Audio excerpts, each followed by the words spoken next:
It was our health visitor at the time mentioned Derian House. At the start, as soon as I heard the word hospice, it was no. All I could imagine was, obviously, children, you know, dying.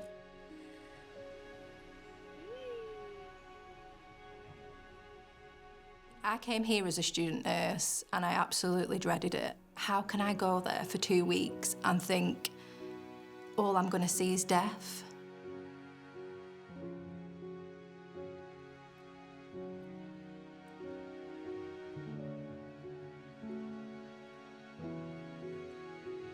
I think people have got sort of certain thoughts about the word hospice and what a hospice might be, and it's not really until you step inside one, and particularly if you work inside one, that you know what a hospice actually does, particularly a children's hospice.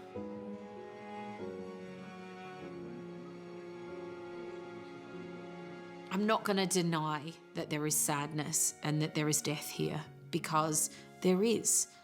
That is a really important part of why we're here. But it's so far removed from the rest of what's happening here.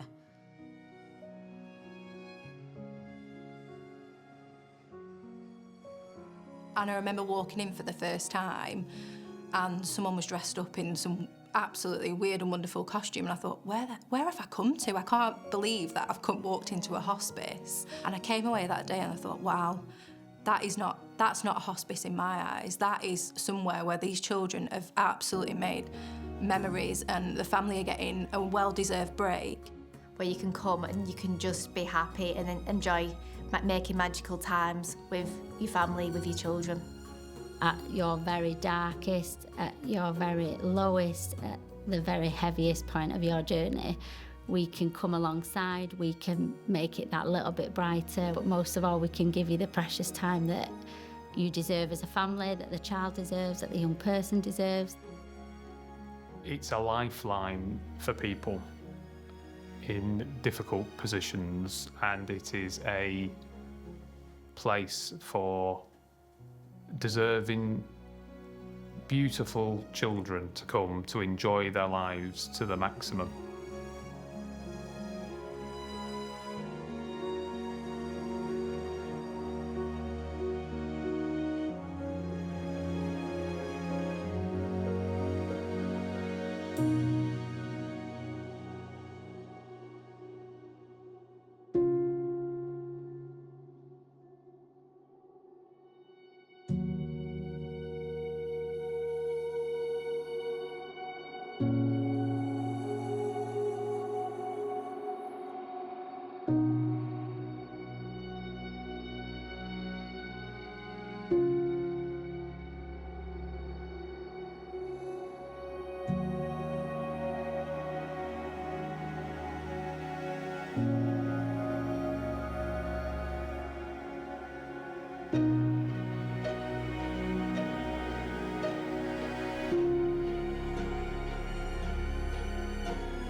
Okay, okay for both of you, yeah? Take one, roll A.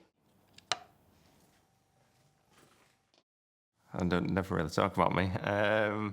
Never want to talk about me, if I'm honest. It's a bit like heads up. I'm waiting for someone to just... Yeah. Just take this down with the number, it's okay. Oh God, are you alright? You okay? You okay? Oh God, I felt that. Sounds like it.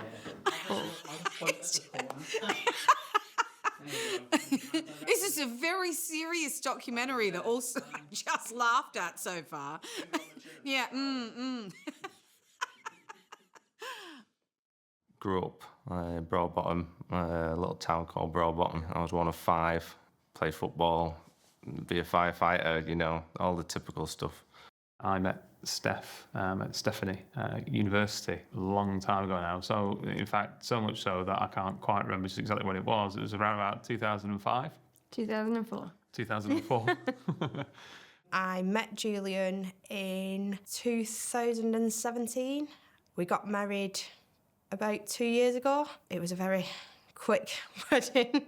So Julian's a painter and decorator, and I obviously stay at home as a carer. Yeah, we just live a simple life. I remember seeing Steph at university on the first day. We went to the university bar. I was very keen to speak to her and make an impression, and I didn't get the impression that she was terribly keen on speaking to me, so I had to work on that one. I think it took maybe a few weeks, and then she just sort of said hello to me at that point in time, and I thought, oh, great, I've got a hello, that's it now. So it's been an amazing, crazy sort of experience thereafter.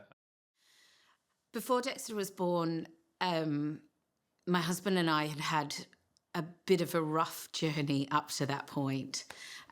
We'd had a molar pregnancy before, which is quite a rare thing. So we'd had a miscarriage, and we'd been advised not to get pregnant too quickly. But we did get pregnant within a few months. At the first scan, it was very, very early, but the baby's heart was still beating and everything sort of seemed fine. We went to Australia to see my family, and we had our second scan at 22 weeks. And at that scan, the sonographer basically said, there seems to be some problems. It doesn't seem like anything too serious, but we need to refer you and you'll have to have an amniocentesis. So I got referred into Manchester, and we had an amnio the next day. And they came back and said, it's nothing chromosomal, but it could be something genetic. So we started genetic counselling. The geneticist that we spoke to said, that she didn't feel like there was anything sort of really significant. It might be a syndrome of sorts, which really just means a collection of different symptoms. And there possibly could be some learning difficulties, maybe a heart condition. So we'd have to keep an eye on the baby's heart, and I'd have to have regular scans, that kind of thing. But all of the measurements, according to all the consultants, were at the top end of normal. Okay, so 23rd of June 2015, Mark had set off to work in Manchester, and I had started my maternity leave. It was all calm, and all of a sudden there was a pop, and I thought, oh, that will be my waters. So casually rang Mark in the hope that he hadn't made it onto the train. I said, I think my waters have gone. And he said, what do you mean you think? And so a mini domestic ensued. I was like, it's never happened to me before, this, that and the other. So then it was all systems go. Mark was on his way back from the station, and I was quite casually in the shower, shaving my legs when Mark returned home. I was dragged along from that point in time, and I think I was just there for the ride. I had absolutely no clue whatsoever. When I was pregnant at the 20-week scan, Isla was diagnosed with a serious heart defect.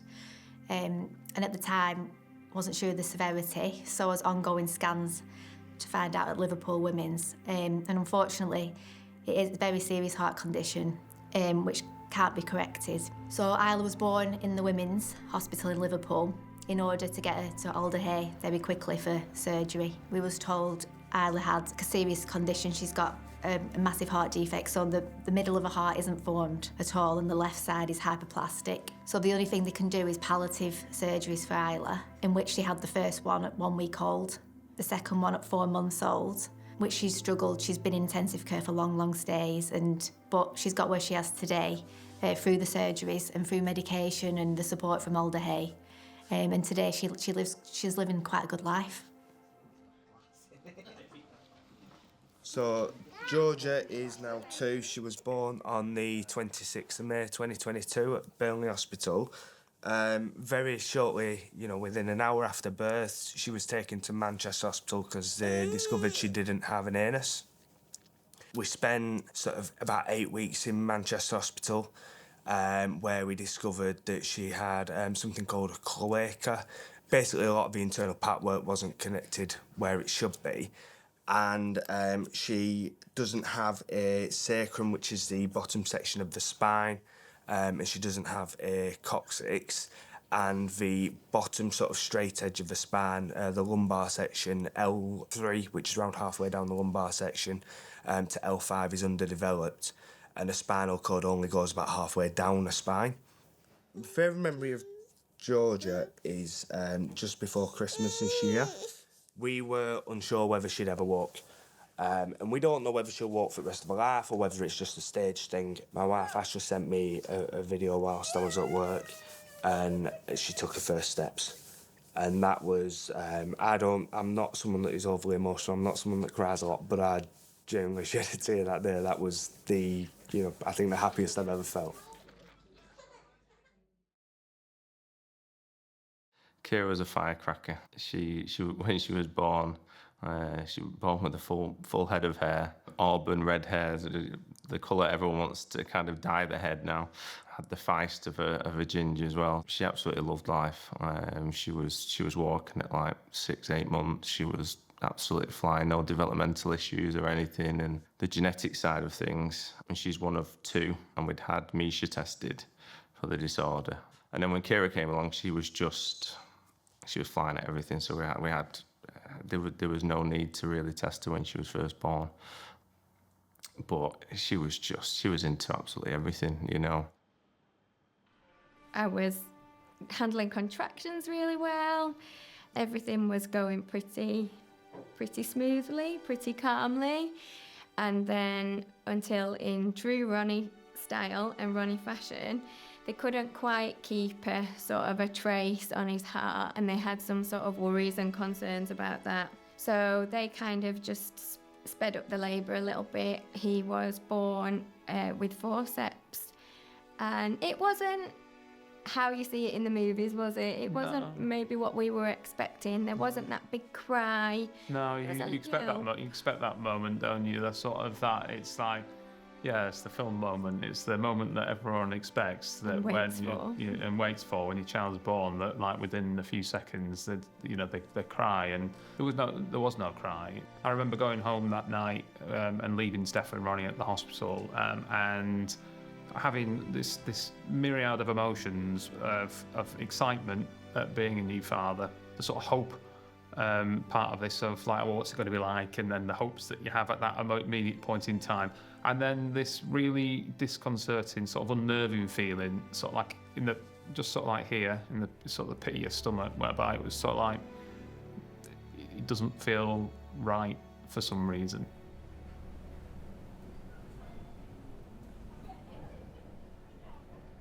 My waters broke. We were living in Rawtenstall at the time, which is about sort of half an hour from St Mary's in Manchester, where Dexter was born.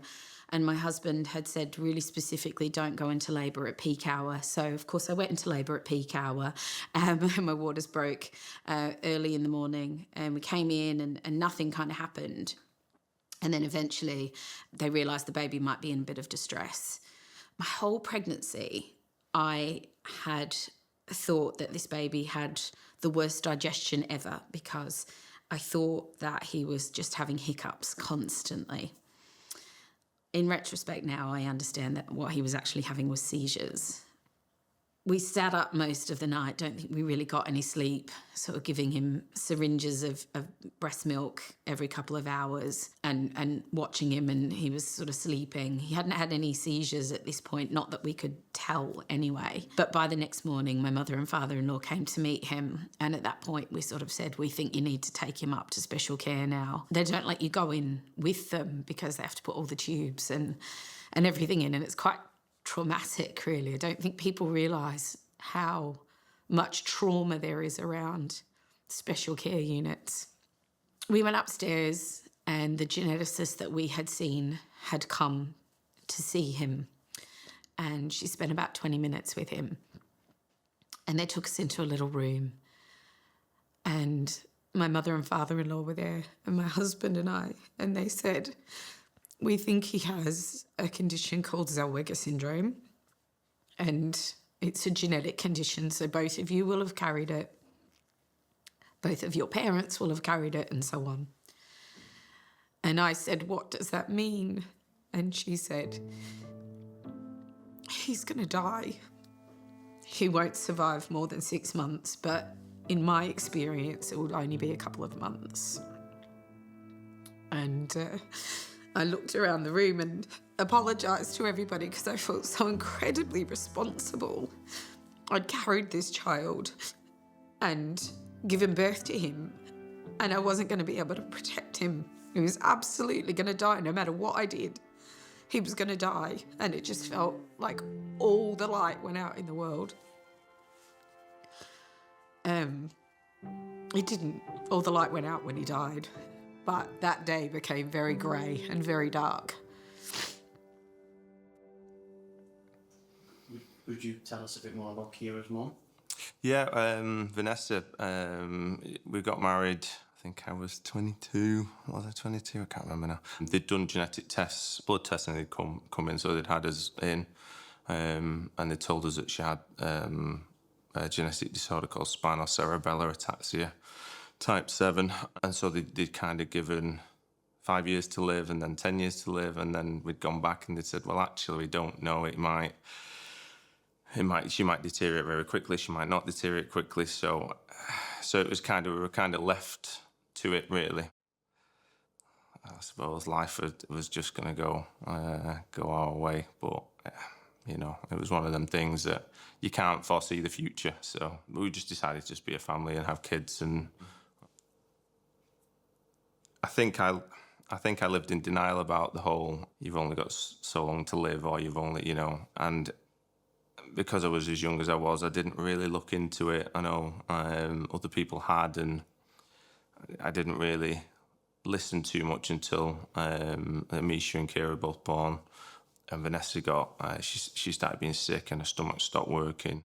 And even then I was just kind of, well, she'll get better, she always does, you know, things won't. And we had months and months in hospital. And I remember Misha coming home from school, reading her a story, and did a few things with the girls, you know, in the house and things, but then she'd slowly start to deteriorate again. They were just working on her every day to try and get stuff off her lungs, and it just got to the point where Vanessa had not spoken for, say, a couple of months with muscle spasms and medication and things. We'd done an MDT meeting on the ward, and I came out, I said, upset. I was just like, because they were talking about hospices, and we'd had nothing to do with hospices up until that point, because I'd done all the care at home myself. I remember running into the room, I was just like, I can't do this anymore, you know. And Vanessa said, I've had enough, you know.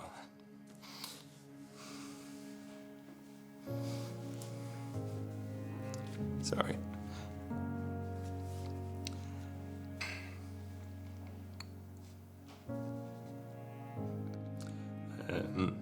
It was as clear as day. You know, I'd not heard a voice in months, you know.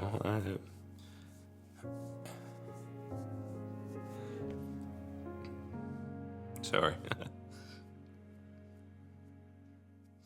And so she kind of made the decision. That was, you know, it was enough. Transferred following day. And then, obviously, they take all the oxygen off and any, you know, ongoing care, and it was just the palliative side then. And the girls came in and said goodbye, but then after, that was on the Wednesday, and she didn't pass till the Sunday. People had come in and said goodbye to her and stuff, but yeah, that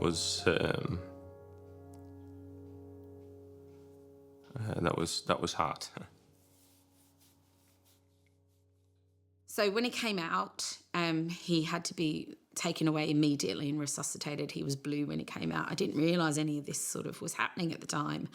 But then he was given to me, and as I put him in front of me and turned his head towards me, I just thought something's not right. Something's really wrong. He couldn't keep his mouth closed, and he couldn't suck or swallow.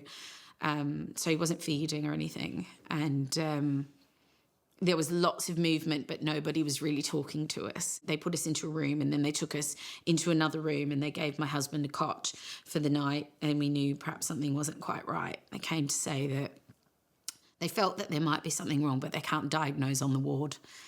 And if he wasn't better in the morning, he'd go up into special care. Rach, my wife, was full term with Isabel, and I got the call in the gym. I thought, oh, here we go, you know, and everyone's quite excited. Rach was pale-faced.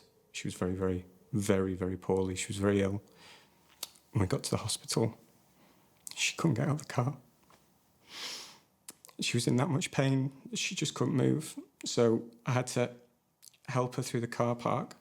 She just said, "Nick, oh God, I'm going to faint." And that was it. She just lights out and she just hit the ground. And she'd had a splenic artery aneurysm. Before I knew it, you know, there'd been a flood of nurses come running out, and that we wheeled her into the hospital. And that was the last time I saw her.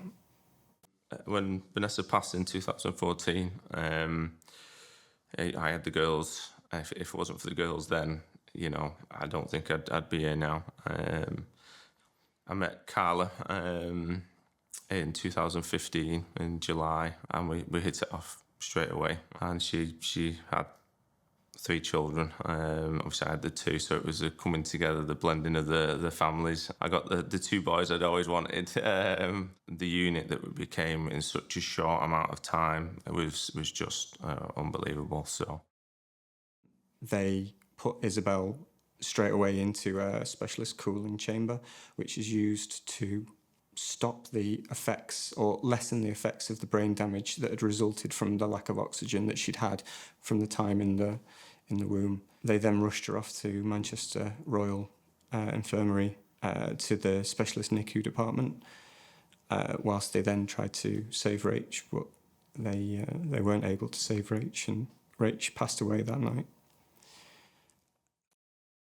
We went to visit her the next day in the NICU department, where we learnt how critically ill she was. She was put on the intensive ward of NICU. Like I say, they didn't think she'd make it through the first night, and they didn't think she'd make it through the second night, but she managed to, and she kept surpassing everyone's expectations. And over the course of 3 months that she was in NICU, over the course of 3 months, she managed to work her way off the life support and off all of the various machines until she was, you know, less dependent on external support for that.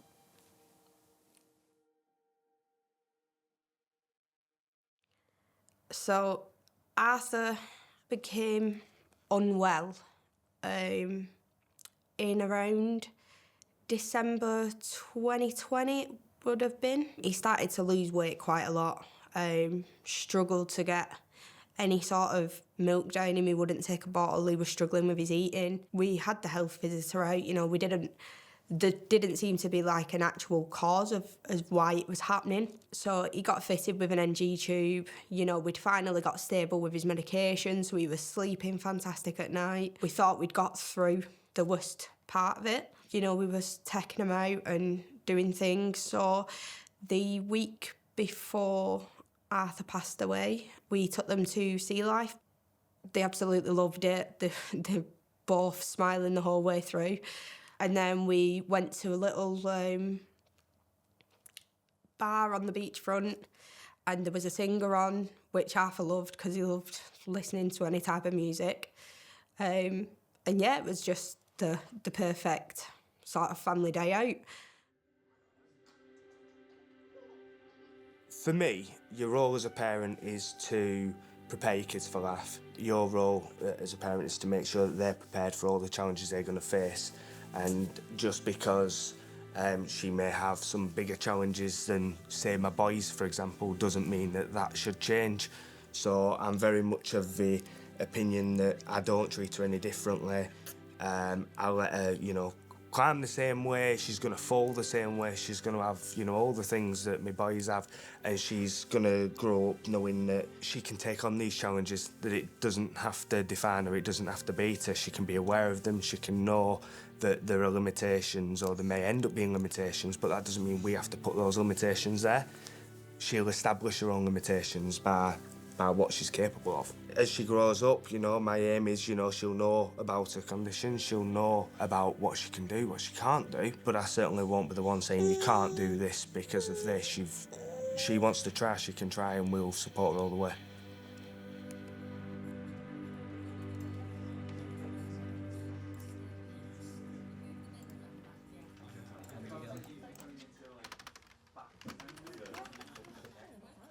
So the way we look at it is every baby, child, young person that gets referred to Derian, we do an initial assessment, and that helps us really understand families. It helps us understand where they are currently at, and we know that at different parts of the journey there will be different services that they need. There are many services that are offered to all our families. Not all our families get planned stays overnight, but what that is based on is their need at the moment, and we can always introduce them at a later date. All our families can get family support, sibling support. It's just really about what the family need at that particular time, and knowing that it's a very fluid system, and so that just because you don't need one of our services at one point doesn't mean you will never get access to them at any other point. We just make sure that we're having that communication with families to know where things are at, to know where we want to help them, to know where they need us the most. I'll be honest, Ellie, my older daughter, really struggled when I had Isla because she'd been the only child. But then, obviously, with Isla's diagnosis, it was hard. Ellie had to stay at home with my mum and dad. Ellie kind of took a back seat, unintentionally, just how it was. But actually, like Lucy and the family support worker, Andrea, have tried helping Ellie, offering her support with, you know, like sibling support groups, which is, I think, is amazing. It's clever, isn't it? It's like a FaceTime. I don't want to be filmed, but I'm going to sit here where I can be filmed. So I'm Andrea. I am family support brackets siblings. Yeah, love it. My name's Lucy. I work in family support, and very much like Andrea, I love working here too. We work obviously under the umbrella of the family support team, but as Andrea said, her speciality is working with our siblings. But having said that, yes, we do work together quite a lot. We do joint visits to families who may want some support, family support, but also they've got brothers or sisters that may need some support from Andrea. So yeah, it works well.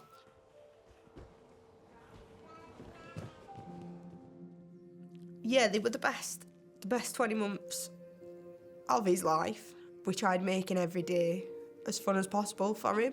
He loved winding Tommy up because he always used to grab Tommy's hand and Tommy never wanted to. So Tommy tolerated it for quite a while, and I do have photos of them both asleep when they've been holding hands.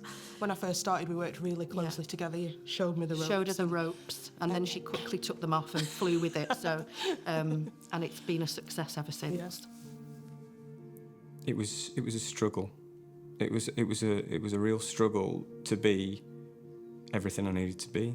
I needed to be dad, I needed to be mum, I needed to be a solicitor, I needed to be dad and mum to Isabel as well. It was difficult. I didn't want to expose James to too much of the clinical environment when Isabel was in hospital, because I didn't want him to have any memories of Isabel in that clinical environment. It was difficult to see Isabel and still see James and spend quality time with the both of them. And they were able to give James some focus as well. They weren't just focusing on Isabel, they focused on James as well.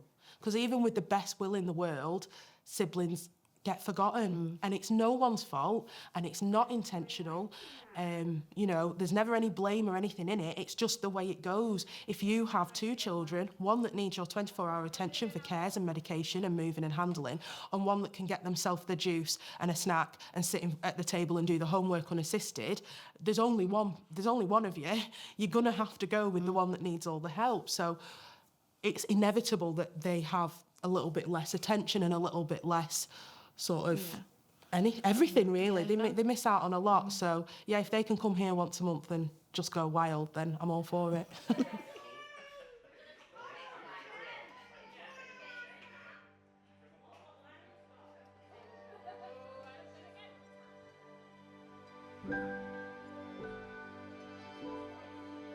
We consider a baby as soon as that conception has happened. Obviously, we get referral really, really early on, usually from 16 weeks, and that is a baby, that is someone's child. And we will support them up until around the 1 year mark. And what we'll do at the 1 year mark is we'll make sure that we've identified what that child's needs is, and you know, what else can we put in place to support them. And it's really, really hard at that 1 year mark, when you've built up such a really good relationship with that family, to hand them over to another team. So it's really important that we put in a robust transition period in place so that that family feels supported going on to other services within Derian. So Katie was, like we talked about what Derian did and what they offered, and that they would refer Isla when she was born, and she would probably be accepted. And again, I was still a little bit like, well, I don't think she will. I think I was still a bit naive. I was still in, you know, I wanted Isla to be okay, and I thought she's going to be born and we're not going to need them things. But to be honest, you know, they were so friendly, they were so loving when they came, and they were just like friends, really. I let them do the referral when Isla was born, and she did get accepted. And when they came back to see us, they supported me in hospital, they supported me over the phone, text, and just straight away, it was just that person to speak to on the phone. It was just someone who could come round, have a chat with, have a brew with.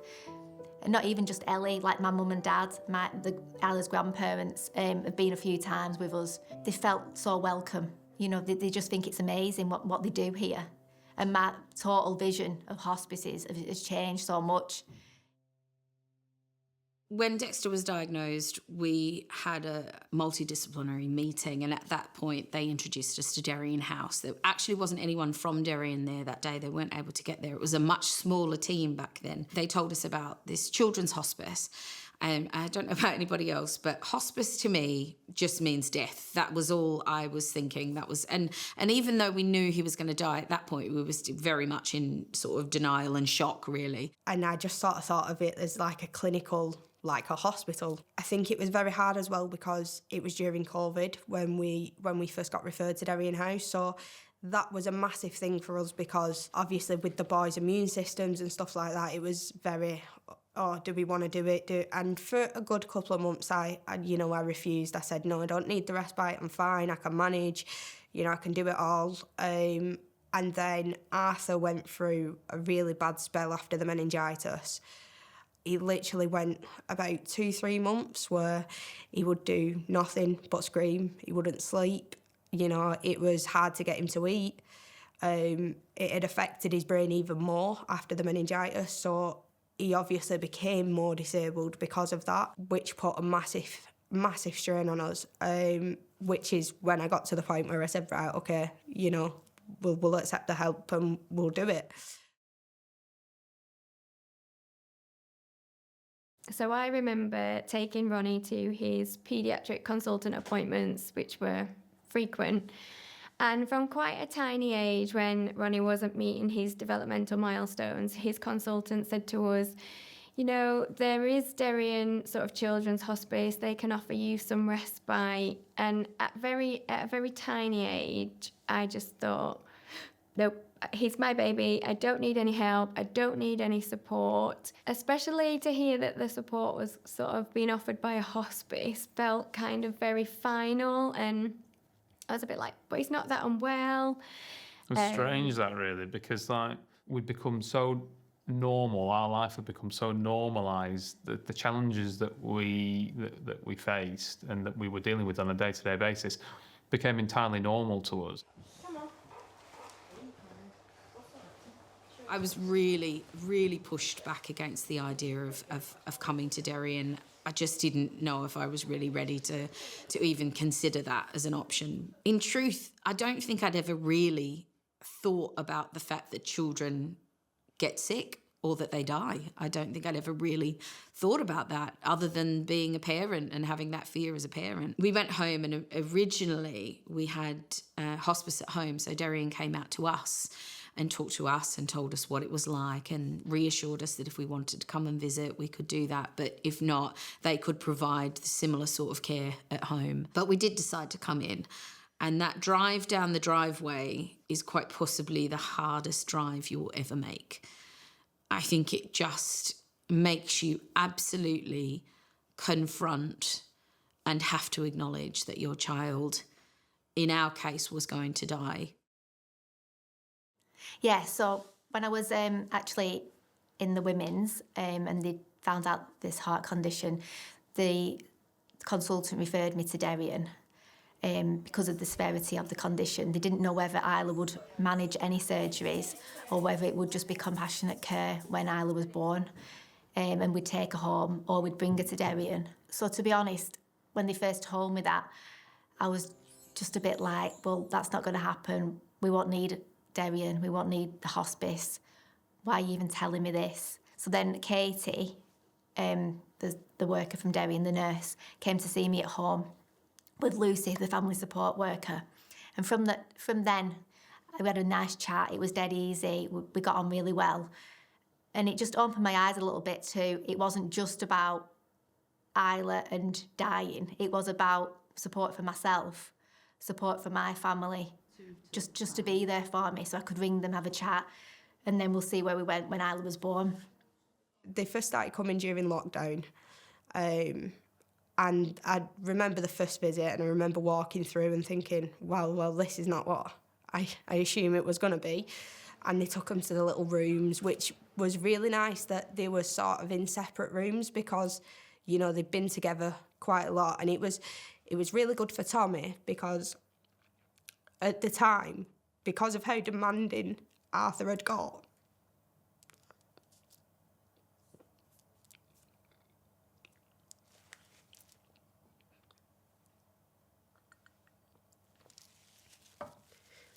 Tommy sort of got pushed out quite a lot because Arthur's needs were a lot higher. He was on a lot of medication just to get him through the day. And I sort of just became full-blown carer then rather than a mum. So yeah, that's when we first accepted the help from Derian House. And it was a godsend. And I am very thankful that we did. Because if we hadn't have done, I don't know how we would have carried on surviving because it was just relentless. So to have them first 3 nights where, you know, we got sleep for the first time in a good couple of months and we just recharged it. But to know that they was being looked after fully, you could actually sleep rather than, you know, when they go to parents' houses, you know, I'm constantly ringing and checking. And so, yeah, it was massive when we finally accepted the help.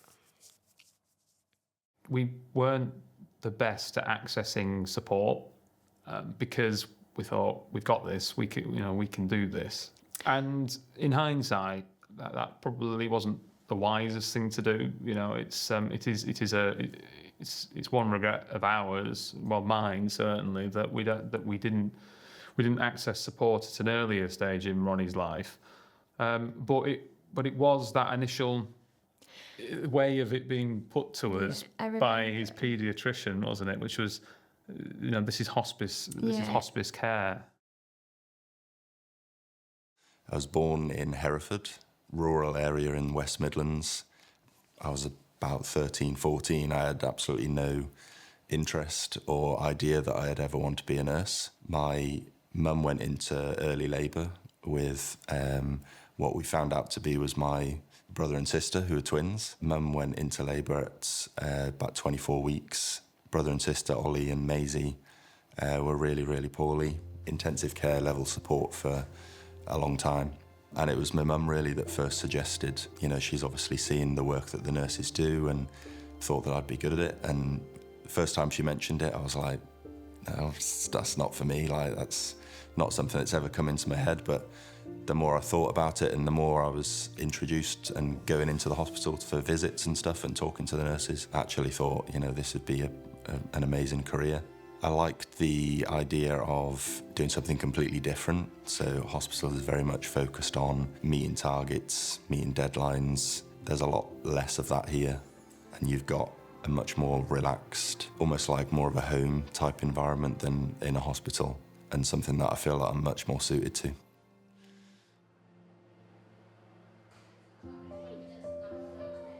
Then we walked in and it was bright and joyful, and we had this beautiful little baby and everybody wanted to hold him and everyone wanted to talk to us, and There was just so much to do. There was a beautiful sensory room, and we knew Dexter's vision wasn't great, and we also were aware that perhaps his hearing wasn't too good. So sensory kind of things were really important. And then, you know, we could get fed. I don't think I thought about food for the entire time he was alive. And it's because, you know, we were so busy caring for him and coming to terms with what was going to happen that we didn't think about the practical side of life. And if we did, every time I'd sit down to have something to eat, it would give me a minute to stop and I'd get really upset. So it was just coming here and acknowledging that actually other people were here to take care of us, which seemed really astounding. I couldn't quite believe there was somewhere in the world that would do that for you and that would make you feel so cared for at a time when you really didn't know how to care for yourself and you were so desperately trying to care for your own child. There isn't one person I've met that hasn't been absolutely welcoming, absolutely supportive, here for us all. They don't just focus on the parents, they don't just focus on children, they focus on everybody. It's for all of us. It's just everyone's so welcoming from the front desk and smiles on the faces to you can't walk down the corridor or into the sort of the canteen area and everyone you see stops and says hello. Everyone will have a conversation. Everyone takes a moment to say hello to Georgia, say hello to me, say hello to my boys if they're with me. You know, say hello to Ashley. Everyone stops. You know, everyone's so friendly, welcoming. Like I say, I couldn't describe this place any better than saying it is like a second family to us. Early referrals for me are one of the best and most rewarding things you can give to a family. And in the height of emotion, nobody really wants to meet a stranger. My job is to make sure that when a family and a child or a young person, a baby, comes to Derian, that actually we aren't strangers. And often with the stigma surrounding hospice, we become a very last thought. And actually what we do to families is we allow them to miss opportunities that they could have to have those real key moments, those memories, those really happy times, rather than it just being focused on the very end. Actually, what we've learned is when we get a referral right at the beginning of the journey, we don't throw all our services in at once. We don't give them absolutely everything, because what we know at that point is that's not what they need. What they need is just to build relationships, to build trust. And then what that allows us to do as the journey develops, and actually for some children, part of that observation of a deterioration in condition, what that allows us to do is just to start to have those conversations with parents, but they trust us by then, they know us, we are their family. And I think from a hospital perspective, from me working in a hospital, what I soon learned is that families rely and they hold on to the people that are their safety network. And so for families with children with complex needs or any form of condition, your team around you become your safety. So before, when we were in the diner, we were talking about what people think about Derian House and the idea of why we're going to make this film, because we want to show them. But it's not what most people probably think it is. It's the total opposite of what people probably think it is. They probably think it's a really, really sad place and, like, loads of sad stuff happens. And part of it is that, yeah, but most of it is just fun and it's so bright, honestly. So, yeah. I bet you're always really good here, aren't you? I bet you never get into trouble. No. I bet you never get into mischief. Is that right? Sometimes, possibly, but only good mischief. It's all fun and we all like mischief here. It's not just learning about our own challenges. I think it teaches the kids to be more accepting as well, because she's grew up seeing children with different challenges. My boys are seeing children with different challenges and not growing up with that stigma or judgment and things like that. They're growing up and they're starting to understand, they're starting to ask questions and learn. And that, you know, again, that's all down to Derian House. It's helping us teach our kids to hopefully be good, accepting people and to be, you know... Yeah. And just to be happy. That's all you really want. What? The Little Things, Claire interview, take 1, roll D. Really, I came to Derian for a couple of years at that, and I've now been here for 12 years. Did a degree in child, young person and family studies, which was amazing, and it opened up the doors to so many more jobs that I never knew even existed. I thought, I want to work with children. You think primary school teaching, and that's it. The emphasis is on having fun, really, trying to make some good memories and enjoyable experiences for these children, rather than in a hospital. It's just, you know, admission, treatment, get things done. So it's a much different environment. When I was a child, I'd been in and out of hospital myself. I'd had a kidney transplant. So for me, that was quite a massive deal to working with children in hospitals.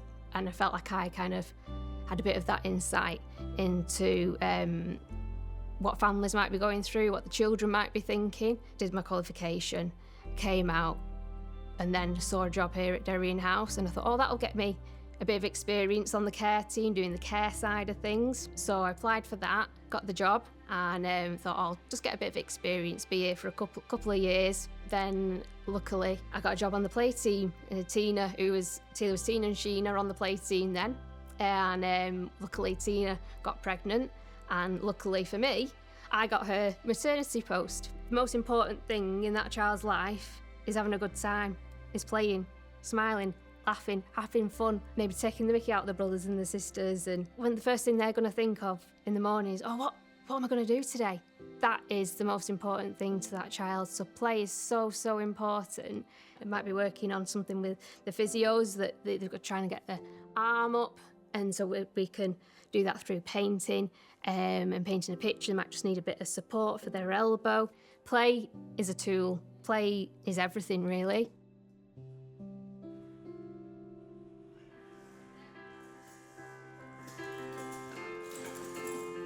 What's really, really interesting for me is to see the effect that music has on certain children. For instance, at the beginning of a session, a child might be extremely tense and sort of muscles contracted like this. By the end of the session, they can be a lot more relaxed. One time, a nurse actually measured a child's vital signs during a session, and she showed me what effect the music had on this particular child. And it was incredible, like the heart rate had slowed down, the breathing had slowed down, they were so much calmer. And sometimes if they're in pain or they're having a feed and they're not happy about being in the chair, something like that, the music can really help with that as well. So it's remarkable to see, really. The more weirder you are, the more wonderful you are. Because if you were just like, oh, boring, it wouldn't be as good. And like, you've got to be a bit weird to have a bit of fun and, you know. Don't be miserable, basically. Find the funniness in yourself, because I'm sure there's at least a bit there. It's a big thing. I think parents sometimes get bogged down in all the medical stuff and medical jargon, and they forget to have fun and to play. So for them to come here to Derian House, we're so lucky that we have got amazing, amazing facilities here at Derian. We've got a swimming pool, a hydrotherapy pool, got a sensory room, which is state-of-the-art, and ball pool.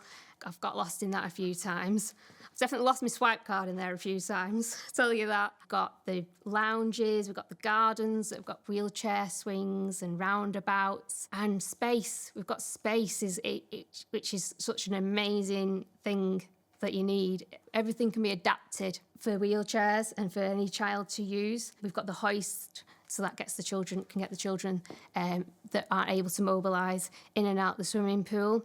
So coming to hydrotherapy allows Isla to learn to swim, which she's now doing swimming lessons with Caroline, without turning fully blue and not being able to swim. The cinema, my older daughter loves accessing the cinema with us, especially around Christmas time. She loves getting a popcorn and just relaxing in there with us. Like the sensory room, even my dad, Isla's granddad, came to the sensory room with us not long ago, and he was even in the ball pool. Just being nice to enjoy that time, just as a family. Just forget about whatever's going on and just relax and in a safe environment and just be nice.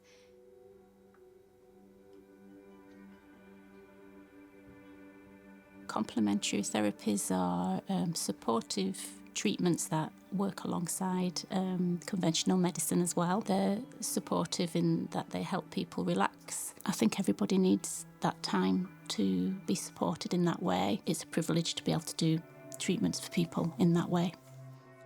You're in a privileged position where you're actually able to have physical contact with them. It's almost like giving someone a hug. That's what I love about it. Like I come here and it's like a second home, and heaven forbid the worst ever came to the worst, I'd know full well I can come here and they would look after us, they'd look after Isla and my family.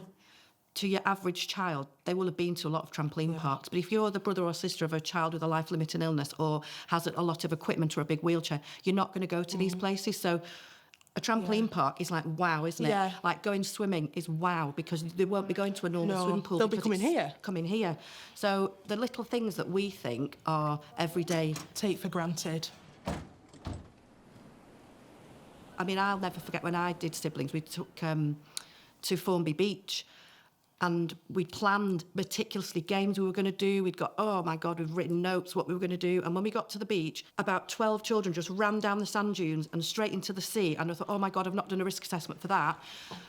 And then I realised about 6 of them had never been to a beach because you can't take a wheelchair on a beach. And then we didn't play any games. They just wanted to make sandcastles, splash in the sea, which was quite heartwarming. But it did bring home to me that the things that maybe we take for granted on a day-to-day basis are things that our siblings some may not get the opportunity to do.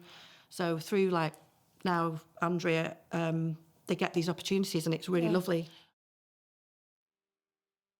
One of the best things that we've got, getting the children out on trips, is so important. They absolutely love going out. We might be going to the zoo, we might be going to Chill Factor and doing disabled skiing or horse cart riding. We do, you name it, we've probably been there.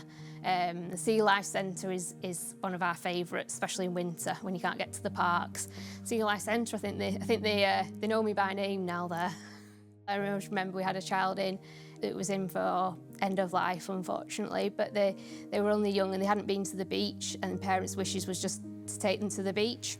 So we turned the messy room into the beach for them. And we had sand out, we had the paddling pool out, then we had the seaside music going and the sound of seagulls going, the projectors projecting the seaside on the roof, and brought the family and they just had the messy room just for themselves, just to take their daughter to the seaside. And that's probably always a memory that will stick in my head as one of the special times.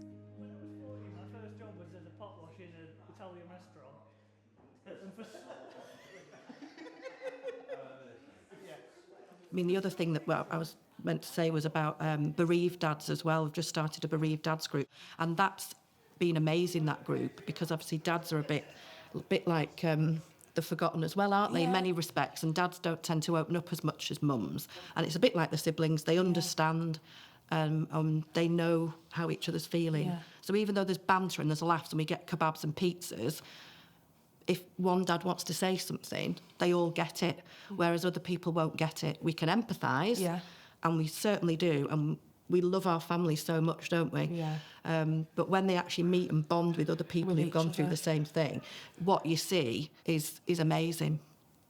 It's something I never thought I'd like a group of people. I think when I've had counselling, it's always been one-on-one. It's always been with a professional. It's always been in a setting where it's, it is just a room with just 2 people. When Kira had first passed, they did do a parents group, but I wasn't. I come along to the first one, but I wasn't in the right place for that. Carla continued, but I just couldn't do it because I was in a bit of a rut and I didn't know how else to get myself out of it. I'd been having counselling. John had mentioned it. I just thought, I'll go on. What's he going to do? And I remember driving in.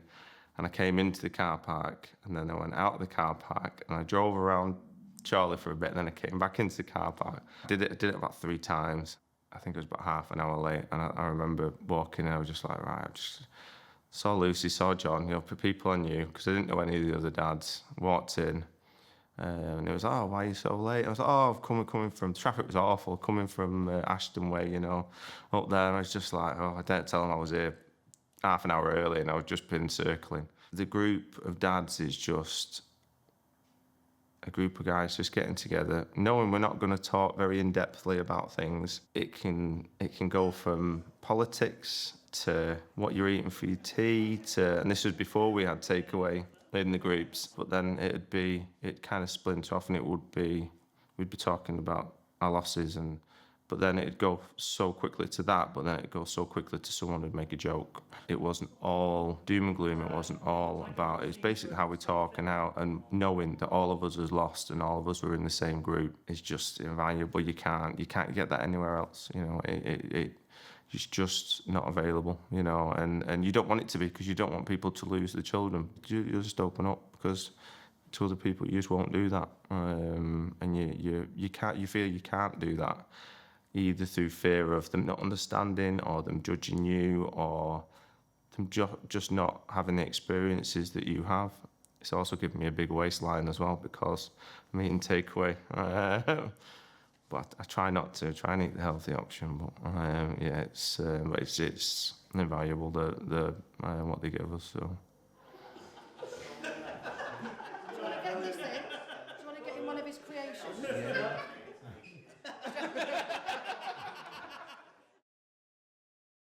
I think that when people see another person in a wheelchair, they think, oh, she stays at home and she doesn't really do anything. In their eyes, I'm a hopeless, poor girl who can't do anything. When if you get to know me and if you at least talk to me for like 2 minutes, that's not the case at all. So my name is Mary Kadu and I'm 18 years old and I'm from Blackburn. I live with my younger brother, older sister, my mum and my dad. And I was diagnosed with spinal muscular atrophy type 3 when I was 3 years old, and I received a wheelchair when I was 4 years old. So I've basically been in a wheelchair like my entire life. The hospice it's not a sad place. It's more than just being sad. It's a place where memories last, like lifelong memories happen here. It's a place where you can be yourself. It's a place where you don't need to worry about anything back home. You see hospitals very clinical, but we nurse and care for the children and young people here very differently to a ward, whereas you go on a ward and you're in bed. There's nowhere to go, is there? Basically, we do what the children and young people want us to do. Now, it could be absolutely bonkers, but you do it because that's what they want, and because it's very child and young person specific here. We meet their needs holistically. Isabel was at her happiest when she was at Derian. I don't quite know how and what they do, but when she was here, she was so much more at peace, so much more at ease. Every moment that we had with her here was a joy. She needed to be held all the time. Her senses were very limited because of all the brain damage, so she couldn't see, possibly hear some things, but again, we weren't too sure. You know, and we managed to do some really great memory making when we were here. James was learning to swim at the time, and there's a hydrotherapy pool, and one of my fondest memories is taking the two of them swimming.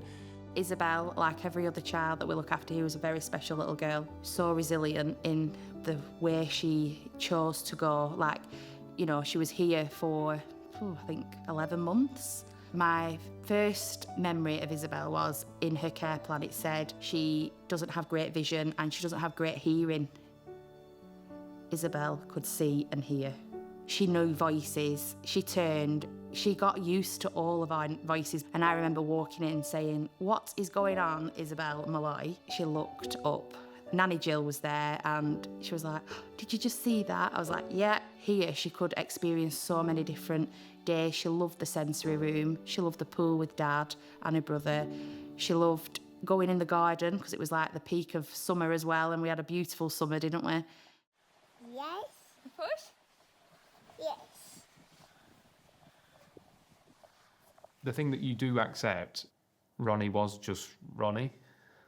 So it didn't matter that he had these challenges in his life. You know, he had a genetic condition meant that he had difficulties and he couldn't do the things that a lot of other children could do. In fact, he couldn't do anything that other children could do. But that was him. It was part of him, and it was part of his who he was. He was a presence. That he was wasn't happy. Yeah. Because he was just a presence. And it might be something as simple as his eyes just widening. Or rolling. Yeah, or rolling his eyes. It might just be something so small like that. And he was just so inviting, wasn't he? Yeah. You know, countless times we'd be out and about and people would say, "Hi, Ronnie." And we wouldn't know who they were. And actually, we couldn't then say to Ronnie, "Oh, who's that? How do you know them?" Because obviously he hadn't got the communication to be able to tell us or show us. But people always wanted to come and say hi or tell him how beautiful he was, or, you know, just what a lovely boy.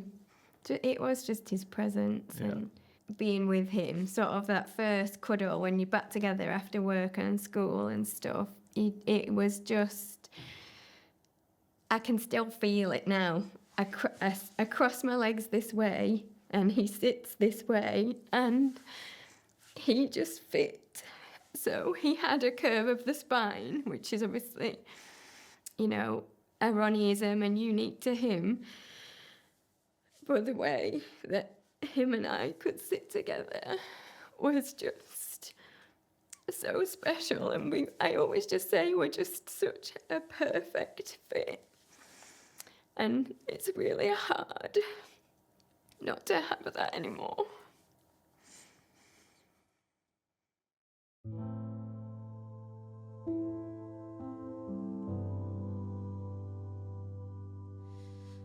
When I hear the word hospice now, my understanding of it is so much greater.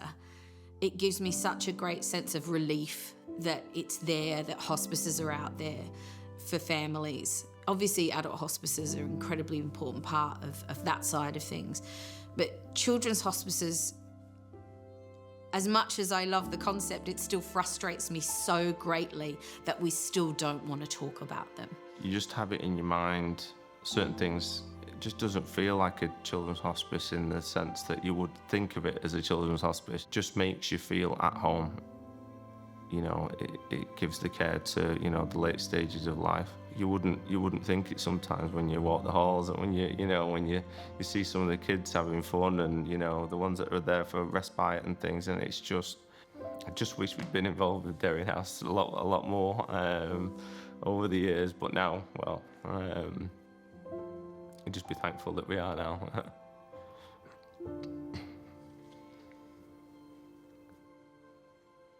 So the Thursday night, we put him down to bed, but we'd run out of his nighttime medication.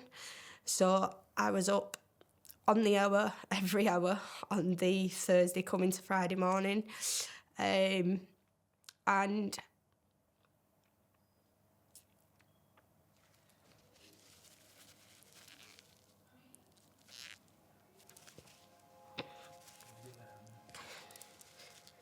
last went in at, it would have been about 4:30, and then he started crying again about 5:30, so Julian went in, and then he settled back down, so we thought, right, you know, we'll get back to sleep while we've got chance. Went back to sleep, and then we woke up at about 7:45 on the Friday morning because we'd been up all night. So we, you know, both of the boys were still asleep and they was going to be going to nursery that day. So we said, right, you know, leave him asleep whilst we get ready. And then there was just something telling me to go in and check on Arthur. And I went in and unfortunately he'd passed away. So Julian, I rang the ambulance and Julian rang my mum, and they came round to the house, and we took him to the hospital. They worked on him for about 40 minutes in the ambulance. took us to the hospital and unfortunately they pronounced him dead.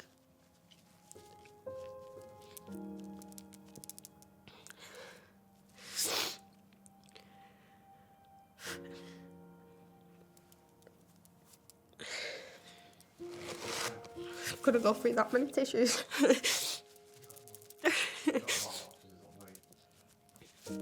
Yeah. We had Derian to say, you know, what are your thoughts, what are your experiences? And we were able to then make what we feel is a good decision. It's not a decision anybody should ever have to make. You should never have to decide how you want your child to die. But that's the decision that we had to make. We had to decide whether we wanted him to die in hospital, whether we wanted him to die at home, or whether we wanted him to die at Derian House.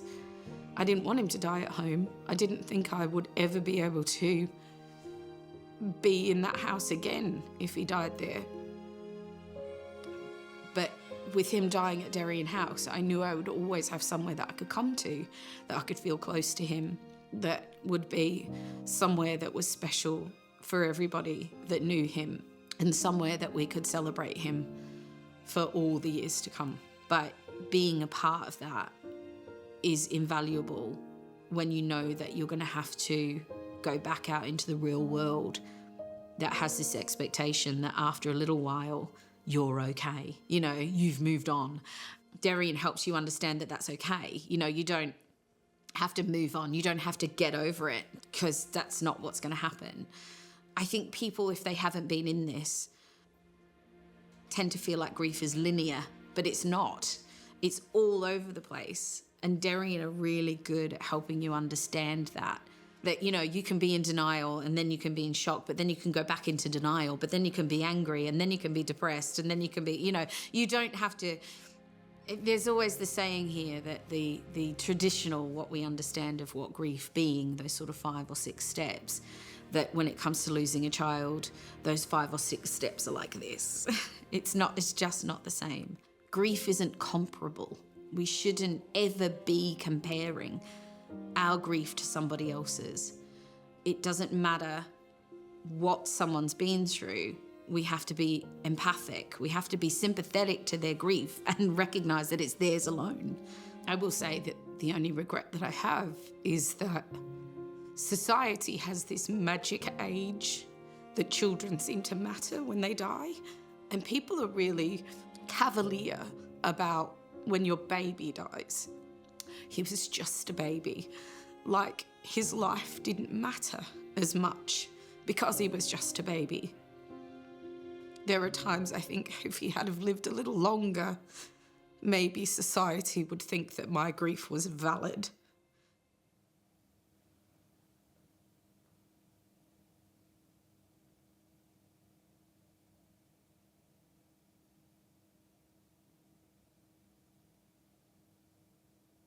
Ronnie passed away on Christmas Eve 2021. We'd all got ready to go out. We were going to exchange Christmas presents with family. We wanted to enjoy it as a family as we'd ordinarily would. We'd finish opening Christmas boxes, and 20 minutes after that, Ronnie had gone. It was a surprise. It was shocking. It was devastating. It still is. And it wasn't expected. So Ronnie's passing was not a traditional hospice style gradual thing that happened over time, and we didn't really know what to do at that point in time. And Derian's support might be a different experience from others, but it was one of supporting us in our shock and our grief afterwards. And very quickly, even despite it being the Christmas period and people being on holiday from work and different things like that, even in that time, we were starting to receive phone calls from Derian. You know, they'd heard about, that Ronnie had died, and, they wanted to get in touch, and, They were sad, they were shocked. And quite quickly they sort of said, you know, there is support for you. There are things that we can let you know about, because we were very underprepared. We had sort of no clue. Making funeral arrangements was difficult. We needed, you know... You don't plan for these things, do you? Well, we certainly hadn't. We hadn't planned for these things. We knew that Ronnie's condition meant that his life would be limited. We didn't know to what extent that meant, and we didn't know it would be as soon as it was, and we certainly didn't know it was going to happen on the day when it happened.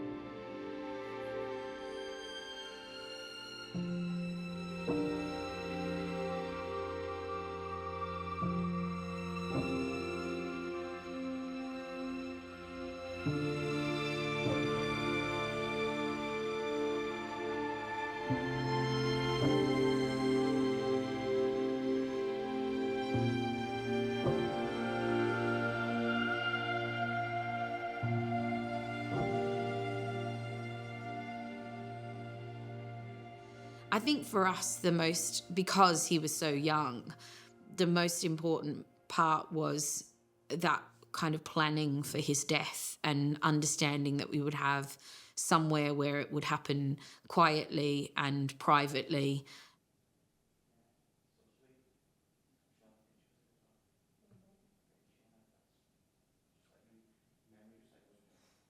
Well, when I first came here, obviously I wasn't really aware of that side of things as much as, I don't know, you sort of block it out, don't you? But our sunflower rooms are 3 purpose-built rooms. They're quite blank because families like to decorate them themselves. It's not a scary room, it's just like a bedroom. It's somewhere the families can spend time. We also go in and we create mementos with the families in the sunflower rooms. So that might be that we're doing hand and footprints with the child. We might take a lock of hair for them. We might do some clay castings. They've all got, you know, the possibility to make the room very cold, and they are very cold when they're switched on, but obviously there is a reason for that, and we know what that reason is. The first time you go in, it's quite a unnerving experience, quite a difficult experience. I'd looked after children that had died in hospital before. They'd only died for quite a short period of time, whereas in Sunflower Room they can be in there for a few days. Quite often, you know, we work with the play team and we'll do it together, and you know, we're still talking to the child. You know, we've had a child that hated craft, and it's like, oh, I'm really sorry, I'm painting your hand. And the mum said, oh, he would have hated that. You know, like, we're joking about it, but we're like, come on, put your hand on this canvas. And we're still very much, they're still with us, and you're making those memories for families, which they're ultimately really grateful for. Extra time, isn't it? Yeah, just extra time.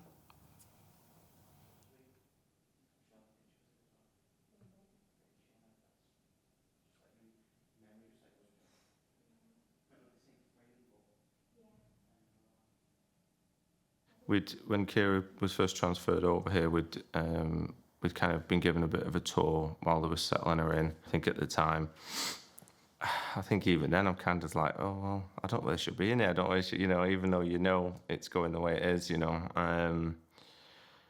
Anyway, when she did pass, it was I wanted to carry her to the Sunflower Room, I'll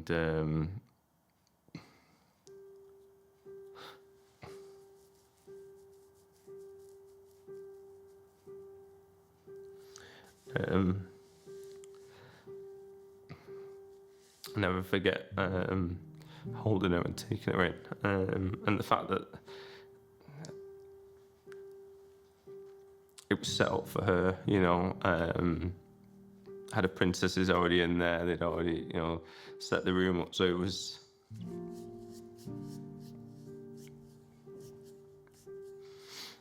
like her room, and pictures up and stuff. And when I laid it down, tucked her in, just knowing that she was there, the facility that's provided is just unreal. To think that she'd been there when she passed, and then she'd been there over the weekend as well. And Carla had left on it was either Sunday or the Monday to get back to the other kids, because obviously it was just Grandma and Grandad, and I couldn't leave here until she'd been picked up. Having all of the personal things around them, so like, if they liked a particular song or TV programme, that's going to be on for them. All of their, personal possessions around, and it really feels like it's their room. It's a place where they can go in, they can read a story to the child. We always put some bedtime stories in there, so the parents can do those things that they're no longer going to be able to do. We have a little joke, actually, because I'm not the best reader, and so I kind of I tend to lean more toward the audiobooks. But I went in at the night time and I'd read her a story, and it's like, you couldn't have done it when she was alive. You had to do it when she'd passed, and it was a bit of a dark joke, but for us it kind of lifted the mood a little bit. I used to say, Kira wouldn't have wanted it any other way, because we used to listen to the audiobooks.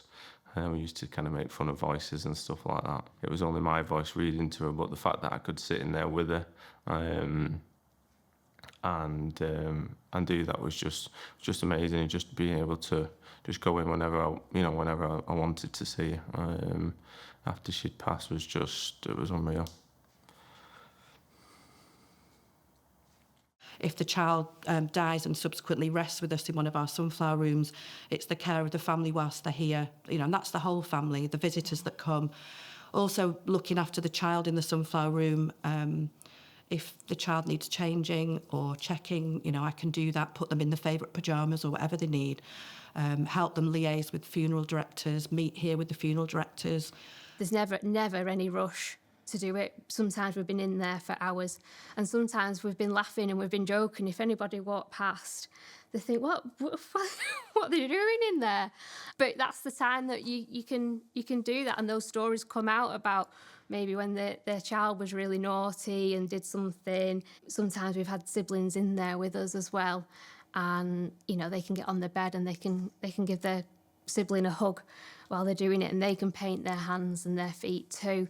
We've even had dogs in there, and we've painted dogs' paws. We can do a big family canvas so everybody can put their hands on it, and like I say, we've even had a little dog's paw, which is amazing. And for a whole family to be in there with that child at that time, that's like say going to be one of the last times that might happen, will happen. But yeah, it's a difficult thing to do when you first start. But actually now I've seen the benefits that it brings. It's an easier thing to do, and you really go in and you treat it essentially as if that child's still there. We had a family in the sunflower room, a little baby, and we had to go in to do the mementos with the family. So Tina and I were prepared to go and get changed, put our uniforms back on, but Mum said, no, stay. I want you in your princess outfits. She was our little Tinkerbell, so it's only right, it's appropriate that she has two princesses in there with her. So off we went, and in our full princess outfits into the sunflower with Mum, and carried out the memento work, and that was a very special moment for us and for that Mum to allow us to do that. Lots and lots of memories and moments here at Derian House like that. Being new to the hospice, wasn't quite sure what to expect really, and there've been a couple of moments that have really got to me. One is our sunflower suites, and the understanding of children, babies, young people, when they've sadly died, staying here, lying in rest with us on site in our beautiful suites is really moving, especially when the first time that you go into one of those suites, even a suite that's empty, when you realise actually how important they are for our families, for them to be able to spend that critical time here. That's been really quite emotional for me, and understanding that process. And every time I bring somebody around the hospice, you can see people have exactly the same reaction.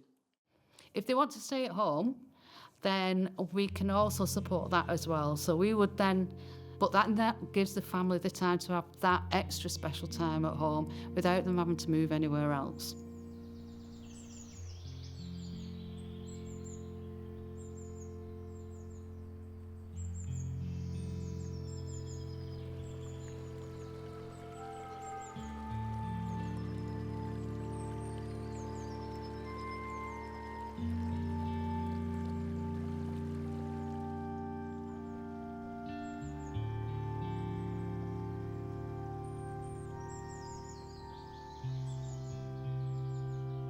Derian, in a very unobtrusive way, got in touch.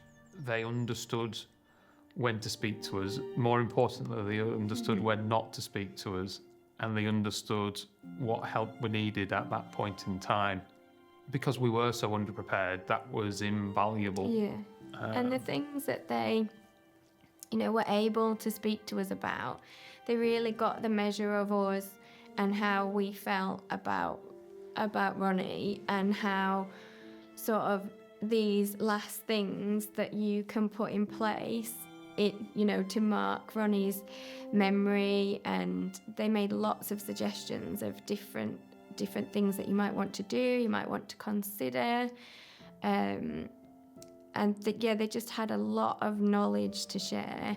And sort of then out of the blue, they would get in touch again, and there would just be another really subtle but really meaningful gesture. So I remember picking up the phone and it being Derian, and they said, "Ronnie's pebble is ready for you to come and collect." And I was just really overwhelmed at the gesture, because I felt... We didn't know what it was, did we? I didn't know what it was entirely, and I felt like Ronnie maybe wouldn't get one because he wasn't here for his end-of-life care. I thought it might be for those children, or that Ronnie maybe didn't come as often as he could have done in his 6.5 years. So I thought, but when we came and collected it, and it was so beautiful, and, you and I came on our own for that, lots of, Ronnie's memorial things have been lots of family and lots of friends there, but coming and collecting the pebble and placing it was just something that you and I did. And it's a moment, isn't it? It's the times that we spent here with Ronnie were shared moments with Ronnie that were for us and our family, and it was a safe place where everybody got it. They understood what we were about, and they understood us. And even when Ronnie's not here now, they still understand, and they include him and us. And the pebble is an example of that, whereby placing the pebble is just a moment that you don't forget. And there's other moments that have been after that. It's the compassion and it's the love that they've shown since that continues, that just help. They still talk about Isabel now. I come in periodically to talk to the staff, and they still talk about Isabel. Isabel's still one of the little celebrities of this place, probably because she spent so long here, and because she was such a diva with her requirement for cuddles.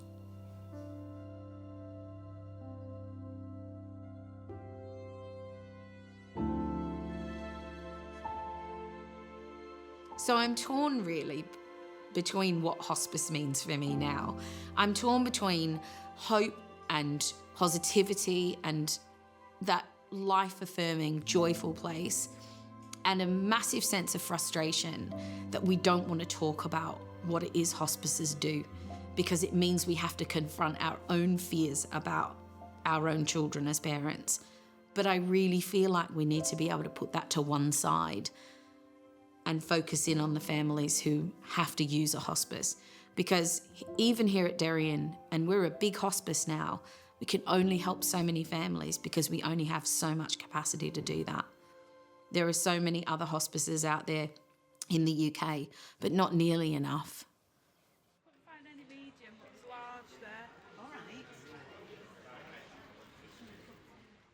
So, as everyone will know or may not know, we are a charity, and so we don't just get money given to us, we have to raise money, we fundraise, we have a brilliant fundraising team. We do have some statutory funding, but that in no means covers the amount of amazing work we want to do moving forward. And I guess for me, learning as we go that actually hospice needs to be right at the top of the agenda rather than an afterthought.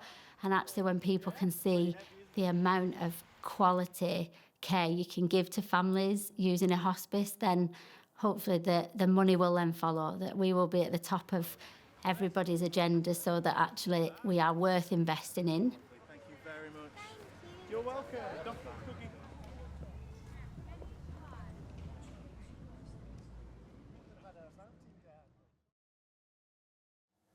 Since Ronnie's passing, it became apparent to us just how much support that we received from Derian, how without that support you could easily have toppled over. And because of that, we wanted to support Derian because those moments to us mean everything, but they come at significant cost. I remember somebody saying to me how much it cost to run Derian for 1 year, and it's a mind-boggling sum of money. That's why I wanted to support the charity, because without it, people like us, our friends who have children with life-limiting conditions, cannot access this support. I thought I wanted to do something to kind of repay, you know, a little bit. But it was kind of a double-edged sword because I wanted to lose a bit of weight as well. I thought, well, that's a good way to do that. I'd booked on to do the marathon. I'd gone onto the ballot. I'd not told Carla because I thought she'll just give me a stick for it. And we'd gone to Haven onto the caravan with Finn and Misha. The ballot had come through. Said I got a place. And it took about a week for it to sink in. But then after that, she said, well, who are you going to do it for? I said, well, there's no one else I'm going to do it for other than Derian House. And then she started to get on board a little bit more then. And I got in touch with Derian House, you know, the fundraising department, and it was Kerry that had kind of sorted out a T-shirt. And I'd gone from, oh, I need an XL, and put that on. No, I need an XXL. And then I think I remember messaging him at the start saying, have you got any bigger sizes than that? But then Carl was like, well, no, you'll be training, so you'll lose the weight, and you'll... and there's another thing Derian's done for me, it's made me lose 2.5 stone. In all honesty, it was the focus that gave as well, because mentally, the mental health side of it, my head was just all over the show, even with Derian and Dad's, you know.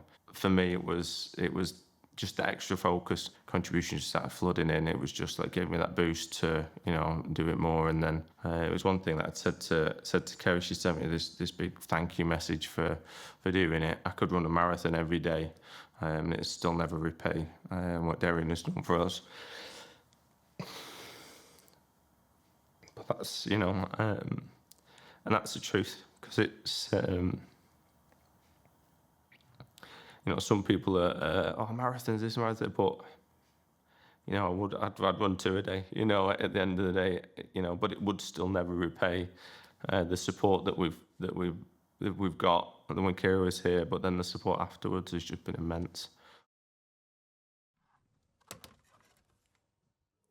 The biggest impact this tragedy has had is in the fundraising that we've been able to achieve through fundraising for Manchester Hospital and also for Derian. We've managed to raise £110,000. A good way towards supporting families in providing happy memories and to get that quality time at a child's end of life, you know? That money can go so far to helping those families. On my wrist, I've got Ronnie's fingerprint, and I've got a little quote. The quote talks about inspiration, and that he's an inspiration to me, and that is what keeps me wanting to support Derian. It's what keeps me wanting to support and help other people in the circumstances that we found ourselves in memory of Ronnie. Because he is an inspiration to me, and he's an inspiration to us, and he's served as an inspiration to lots of other people in life that have come into contact with him. Me and Julian actually did a sponsored walk for Derian House in March 2021. We walked from the Reebok Stadium to Blackpool, which was a very, very gruelling day. So next time I do a fundraiser, it definitely won't be walking that far. I couldn't walk for about 3 days afterwards. Our heart sort of belongs with Derian, so anytime we do charity, it'll be for Derian. As soon as we started bringing both of the boys, I could tell they were so well looked after. And then obviously, there was a crossover after losing Arthur, Tommy obviously still came, and we got even more support. Lucy from Family Support actually turned up to Arthur's funeral, which was a really nice thing to see that, there was support from somewhere that had looked after him. And she was sort of the one who got me back into the counselling. So, now I come every single week and see John.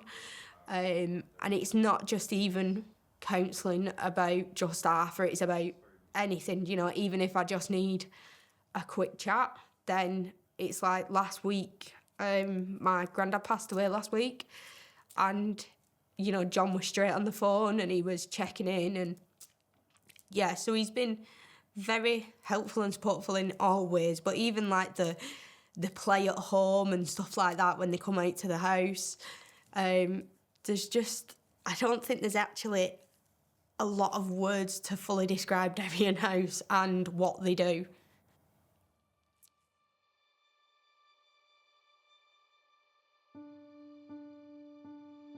What I knew, because I'd been around a couple of times before actual starting, is just what a fantastic place it was. And so I'd seen the facilities, I'd got familiar with the services, and so I knew what to expect there. But I guess what really took me by surprise, and it's such a lovely thing, is just the people.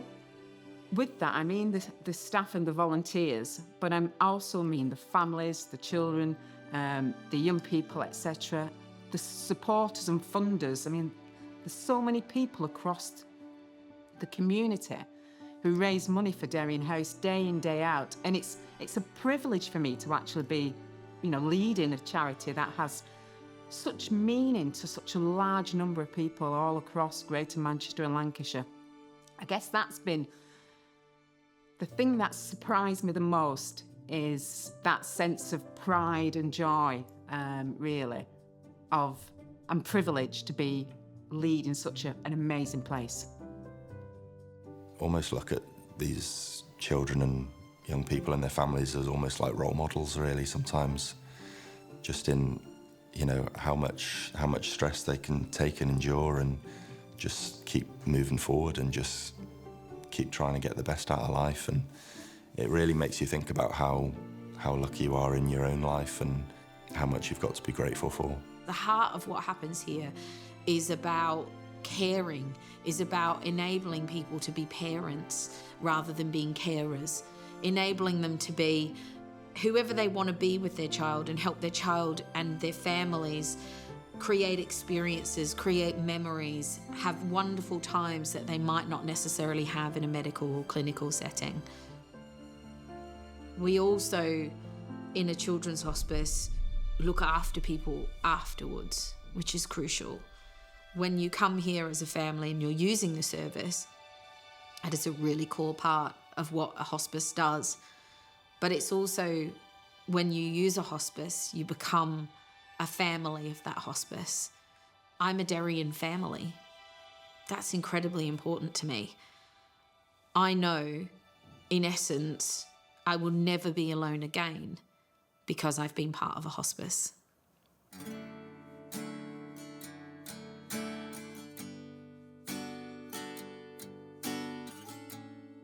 How do you explain Derian? It's just amazing, and the people that work here are just, they're all just beautiful and so caring and loving. There's not a lot to sum up with Derian House because you can never find the words to describe the help that they've given families. Our staff are amazing. They've always got a smile on their face, you know. Everyone you meet and everyone you speak to, you just get along with straight away, you know. You always feel brighter when you come, you always feel happier when you leave, so. Coming here and forgetting everything, like coming here and just being yourself. I can come to Derian and not worry about like any of my hospital appointments, not worry about anything back home, not worry about my college or school work. I can just like relax here. If you ever come across Derian House and have to use them in any way, don't be worried to use them because they'll welcome you with open arms, and they're the most bubbliest people and the most wonderful people. The fact that it was so life-affirming was what was so astounding more than anything else. I've never felt more joy and promise and hope about life than when I'm at Derian House.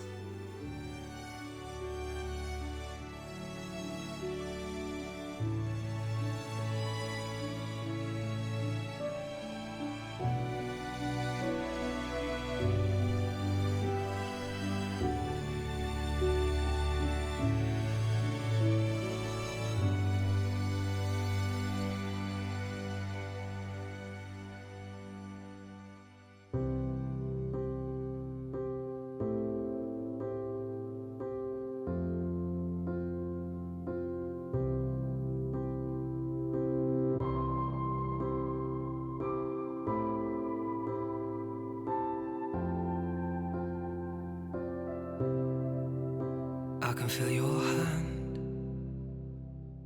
holding on to mine. A simple squeeze is all it takes to find a feeling that you're by my side, where the world can wait and take its time. You can't change some things that are said to be, but you can choose to see the beauty in the little things we hold on to, the memories that keep us moving on. It's the little things that we're drawn to.